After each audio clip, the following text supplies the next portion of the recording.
როგორ ფუნქციონირებს მონაცემთა ბადის სტილის მორგება, ამისათვის მაგალითისთვის ავიღოთ გატარებების ეკრანი, იმისათვის რომ სრულად დავინახოთ მონაცემთა ბადა, შევკეცოთ ამოცანების ზოლი და ვნახოთ ღილაკი სტილი, რომელიც ინსტრუმენტებშიც არის მოცემული, ინსტრუმენტების მენიუში, ასევე pop-up მენიუშიც არის მოცემული. სტილის განხილვა ვაწარმოოთ მხოლოდ რამდენიმე თვისების განხილვით, იმედია დანარჩენ თვისებებს თქვენ თვითონ ინტუიტიურად გაარკვევთ.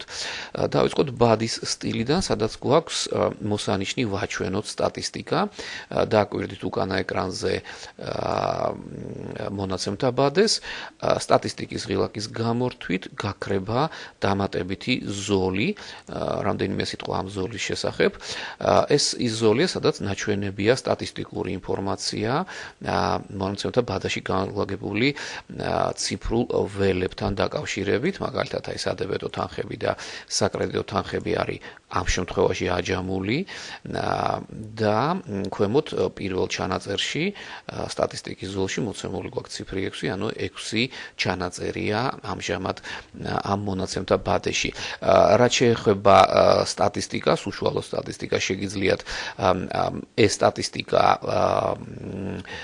დაინახოთ მონიშნების საშუალებით, მაგალითად control ღილაკის ან shift-ის საშუალებით მონიშნეთ ჩანაწერები, როგორც ხედავთ, ზუსტად ის ციფრები აიჯამა ამ შემთხვევაში, რაც მოვნიშნეთ. მონიშნა შეგიძლიათ აწარმოოთ ამდაგვარათაც, მართლაც აი ესე ის აიჯამება ის ციფრები, რომელიც მოვინიშნე, შეგიძლიათ control ღილაკით არჩევით აი ესე მონიშნოთ და მიიღოთ სტატისტიკური მნიშვნელობები. რაც შეეხება სტატისტიკის გამორთვას, ის დაკავშირებულია ასევე ჩანაწერის ქუდთანაც, რადგან შეგიძლიათ ჩანაწერის ქუდი, აი თითოეული ჩანაწერის ქუდი მოცემული გვაქვს ჩანაწერების გასწვრივ მარცხენა კიდეში, შეგიძლიათ ჩანაწერების ნომრები გამორთოთ, რიგითი ნომრები დამალოთ, ან მთლიანად გათიშოთ ჩანაწერების ქუდი, ამ შემთხვევაში სტატისტიკაში ვერ იხილავთ ჩანაწერების რაოდენობას.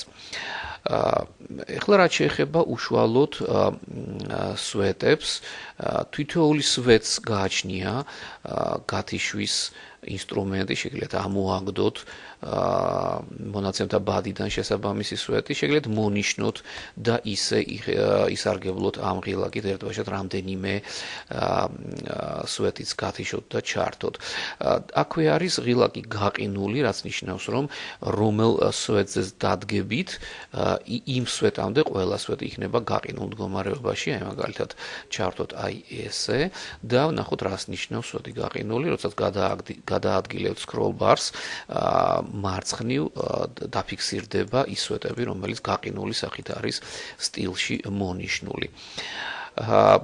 გარდა ამისა, თითოეული სვეტი თქვენ შეგიძლიათ გადაადგილოთ, მოგიდეთ სვეტს მაუსით და წაიღეთ იმ ადგილზე, საიდანაც გენებოთ და ასე შეგიძლიათ დაალაგოთ და გადააწყოთ მონაცემთა ბადის სვეტების მიმდევრობა, ისე როგორც თქვენ გინდათ. მნიშვნელოვანია ის, რომ სისტემამ იცის თითოეული სვეტის ტიპი და შესაბამისად გთავაზობთ იმ ასე იგი სტილს, რომელიც შესაბამის სვეტსთან ახლავს, მაგალითად, აი სადებედო თანხა არის ციფრული სვეტი, შესაბამისად სისტემა გთავაზობს ტექსტის მიჯრას, რომელ მხარეს გინდათ მიჯრათ ტექსტი, რა ფორმატში გამოიტანოთ, ესა თუ ის მნიშვნელობა და სტატისტიკური მნიშვნელობა, როგორი სახით ასახოთ მონაცემთა ბადაში. ესეთი სტატისტიკური მნიშვნელობები არ აქვს სიმბოლურ მნიშვნელობებს, თუმცა არის აი დოკუმენტის ოპერაციის თარიღთან დაკავშირებით, შეგიძლიათ აქაც ფორმატი გამოცვალოთ და სხვა ფორმატში მიიღოთ მნიშვნელობა. რაც შეეხება ერთ მნიშვნელოვან მოსანის, ეს არის ვაჩვენოთ ხე. ამ მონიშნვის საშუალებით თქვენ შეგიძლიათ ხის და მაგვარი სტრუქტურის გამოტანა. ოღონდ თუ მონაცემთა ბადე თავიდან აქედანვე არ არის ორიენტირებული ხის სტრუქტურის თანხლებისთვის, მაშინ ამ ველის მოსანიშნის მონიშნით თქვენ მიიღებთ ესეთ შეტყობინებას, რომ ამ მონაცემთა ბადეში არ არის შესაბამისი ველები, ამიტომ მონაცემთა ბადეს ხის და მაგვარი სტრუქტურით ვერ გაჩვენებთო. მოდით ვნახოთ შესაბამისი ხის და მაგვარი სტრუქტურის მქონე ეკრანი, მაგალითად ანგარიშთა გეგმა და ვნახოთ როგორ მუშაობს ხის ჩვენების მოსანიშნი. როგორც ხედავთ, აქ ხე ჩანს ანგარიშების სვეტში, შესაბამისად ვგევართ ანგარიშებში და აქ მონიშნულია ვაჩვენოთ ხე. დაუშვათ მოგინდათ ხის სტრუქტურის ჩვენება სხვა სვეტში, მაგალითად დასახელებაში. შეგიძლიათ დადგეთ დასახელებაზე და უთხრათ ვაჩვენოთ ხეო. აქ სისტემა გაგაფრთხილეთ, რომ ხის ჩვენება შესაძლებელი იქნება მხოლოდ მაშინ, თუ თქვენ თავიდან შეხვალთ ამ ეკრანში, მონაცემთა ბადის ეკრანში და არავითარია ხის ჩვენება შესაძლებელია მხოლოდ ერთ სვეტზე, დაუშვებელია ორ სვეტზე ან მეტზე ერთდროულად აჩვენოთ ხე. მოდით დავხუროთ ეს მონაცემთა ბადის ეკრანი და თავიდან შევიდეთ, როგორც ხედავთ, ხის სტრუქტურა გამოჩნდა უკვე სულ სხვა სვეტზე. შეგიძლიათ ხის ჩვენება შესაბამისად გამორთოთ, ისევ შევიდეთ თავიდან ამ ეკრანში და ნახავთ, რომ საერთოდ გაქრა ხის სტრუქტურა. ანუ შესაძლებელია მონაცემთა ბაზის ხის სტრუქტურის გარეშე ჩვენება. ეს შესაძლებელია გამოიყენოთ იმ შემთხვევაში, თუ გინდათ თქვენებურად დაალაგოთ მიმდევრობით მონაცემთა ბადე. აქ უკვე აღარ მუშაობს დონით ავტომატური დაალაგების მექანიზმი და თქვენ უკვე ნებისმიერი სვეტით შეგიძლიათ ნებისმიერად ისე გადააწყოთ, დაალაგოთ ეს მონაცემთა ბადე, როგორც მოგესურვებათ. და ბოლოს თუ თქვენ არ მოგეწონათ ან რაიმე მიზეზის გამო უარი გინდათ თქვათ მიმდინარე, ესე იგი, ჩატვირთულ სტილზე, შეგიძლიათ აღადგინოთ ესე იგი, ქარხნულად გამოყოლებული სტილი. ყველა მონაცემთა ბადეს ახლავს ესეთი სტილი, უნდა დადგეთ სტილების მარჯვენა მხარეს მონიშნულ პატარა ისარზე და ჩატვირთოთ ქარხნული სტილი.